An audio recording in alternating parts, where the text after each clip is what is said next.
All right, welcome to Hannity. We begin tonight with a Fox News alert, and we are back with our live audience right here in New York City, the only people that are normal in New York. In just a moment, mayhem in the Windy City, shootings, murder, assault, anarchy in the streets of our entire country almost. A great American city is dying literally right before our eyes. It is not the only city now on the verge of destruction. Shocking video straight ahead. Plus, coming up, House Speaker Kevin McCarthy will join us with details surrounding the nightmare that is Joe Biden at 1600 Pennsylvania Avenue, 8:57 a.m. They called the lid on the day. Joe was done. He was tired. He just got back from vacation. He had to visit castles. Anyway, today marks the 100th day that Kevin McCarthy has been Speaker. We will remind you of the promises he made to become Speaker, and we will tell you the promises he has kept. We are going to hold elected officials accountable. Plus, we will talk to the great one. Any Mark Levin fans here?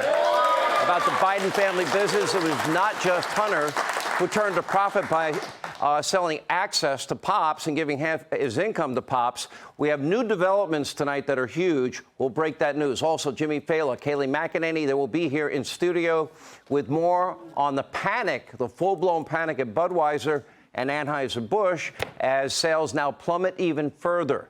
We'll have full analysis, by the way, of Tucker's interview with Elon Musk. Listen to this shocking revelation. The degree to which various government agencies had effectively had full access to everything that was going on Twitter blew my mind. They have full access, even your direct messages, private messages between you and somebody else.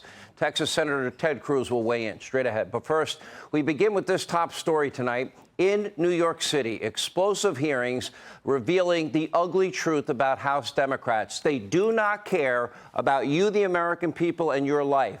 Now today, Jim Jordan, who is the House Judiciary Committee chairman, paid a visit to the city to hear from real victims of serious crimes, families that lost loved ones, and for good reason. Because while DA Alvin Bragg is spending, massive amounts of money, time, resources, going after one man, one organization, one family, the Trump family, 34 counts of nothing, no specific crimes barely mentioned, but actually violent offenders. They are roaming the streets with victims and their families being treated like garbage. Watch this. My son, Sergeant Hassan Korea, Afghanistan War retired veteran, was killed in Harlem in 2018. Hassan was kicked, punched, stomped, and stabbed 9 times by 4 individuals he did not know, nor had he done them any harm. When Alvin Bragg came into office, he was handed a strong, trial-ready murder case and gang assault case against all 4 of these individuals, where this brutal, savage homicide was captured on video. He was handed a strong trial-ready case, ready to go to trial. As soon as he took office, the case immediately began to unravel. And as far as the Manhattan District Attorney's Office, if he's receiving 1 penny of federal dollars, you need to pull that funding until he starts doing his damn job and prosecuting crime. I was totally disrespected. Me, my family, my grandchildren, we were treated like garbage. Like garbage. Wow. Madeline Brame will join us right here in the studio in just a moment. Now, her son was an Army vet. Hassan Korea was his name, was stabbed to death on the streets of New York City. His father, also seriously wounded during the attack, continues to deal with life-altering injuries. Now, according to a statement from Bragg's office, none of the 4 perpetrators received the maximum sentence. Not one of the 4. Mary Saunders gets 1 year in jail, already out of prison. Travis Stewart received just 7 years. The other 2 felons could be out in far less than 20 years after murdering somebody with a knife and nearly killing yet another person. You proud of that, Alvin Bragg? Now, of course, New York City Congressman Jerry Nadler, the dope that he is, just doesn't seem to care. Take a look. Ms. Brame, you failed to note that as a result of DA Bragg's prosecution, 2 men are currently serving life sentences for the murder of your son. Mr. Jordan, I'm sorry. If Mr. Nadler is going to make derogatory comments towards the mother of a homicide victim, he could at least allot her some time to respond. Sergeant Hassan Korea is dead forever. Dead forever. There are 4 people directly responsible for his murder. 2 people is not justice. Now, this is not uncommon. Under Bragg, 52% of all felony cases, they are reduced to misdemeanors. And predictably, violent crime is on the rise. Look at this on your screen. Robbery up 5%, felony assault 15%, burglary up 7%, car theft up another 5%. The murder rate is still higher than pre-pandemic levels. But the Democrats at today's hearing, they didn't want to talk about any of that. Instead, can you guess what they were obsessed with? They wanted to talk about Donald Trump. Right there, high in their ivory towers, these Democrats treated today's witnesses and these victims like inconvenient deplorables. The way these Democrats behaved was grotesque and unhinged. Congressman Hank Johnson even referring to the victims, people that lost their loved ones, as props for jackbooted thugs in the Republican Party. You think I'm making it up? I'm not. Take a look. Like jackbooted thugs. They've descended on New York City using violent crime as their pretext. The MAGA Republican extremists are not interested in gun violence or even knife violence. The Republican witnesses who have used their time to criticize District Attorney Bragg have served as props in a MAGA Broadway production. The pompous indignation from Democrats was so outrageous that some New Yorkers in the crowd, they had had enough. Take a look. It is the GOP leadership in Congress doing what it has done best for the last 6 years, and that is to act as the criminal defense counsel for Donald J. Trump. Well, let me tell you this. Let me tell you this. Capitol Police, gentlemen, will suspend. Capitol Police. Capitol Police will remove the gentleman from the audience. Let me tell you this. Let me tell you this. Gentlemen. Let me tell you this.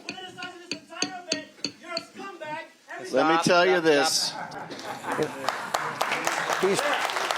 There's probably one of the biggest jackasses in all of Washington, D.C., and that's saying a lot. These Democrats don't care about justice. They don't care about safety, security, your pursuit of happiness. They only care about politics, hating Donald Trump. What does Donald Trump have to do with safety, security in New York and prosecuting criminals? Nothing. Here's our very own Sarah Carter. Take a look.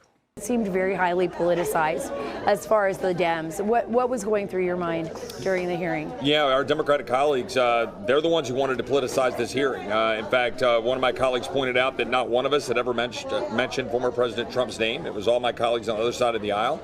I asked some of the witnesses in question who are actually, frankly, getting kind of emotional and upset. The Democrats were ignoring their pleas to listen to them about how unsafe they feel in this city, the fact that they've lost loved ones, or Mr. Alba, who was simply defending himself, got stabbed, and then was getting prosecuted by this district attorney. These are not political statements. These are just telling their personal stories. And to a person, all of the witnesses' testimony talked about these heinous crimes committed against their family members, losing their loved ones, burying their son. And what did the Democrats do? They smeared them. They said it was a circus. They belittled these witnesses. They said it was a sham.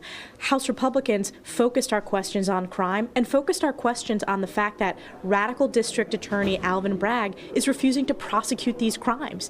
Let me be clear. Donald Trump doesn't prevent crime, has nothing to do with the safety and security of the people in New York. He doesn't even live here. It doesn't make our country safer or a better place. So let's be clear. The left, they're defund, dismantled, no bail laws. They are making law-abiding Americans less safe, less secure. It's a more dangerous environment. And if you don't have law, order, safety, security, you cannot pursue happiness. Take a look at your screen.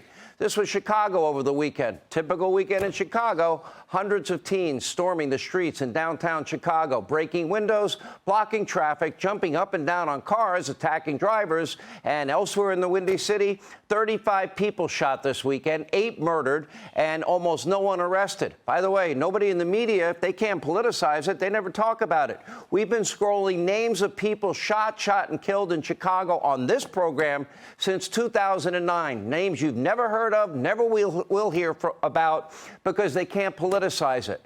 A violent brawl at the White Sox game. What a great place to have the Democratic Convention. Perfect fit in 2024. And meanwhile, this was a scene out in California where a huge mob ransacking a gas station near Compton, organized theft, shoplifting, looting, costing businesses $100 billion a year. Is it any wonder that major companies, they are packing up, closing down, leaving town?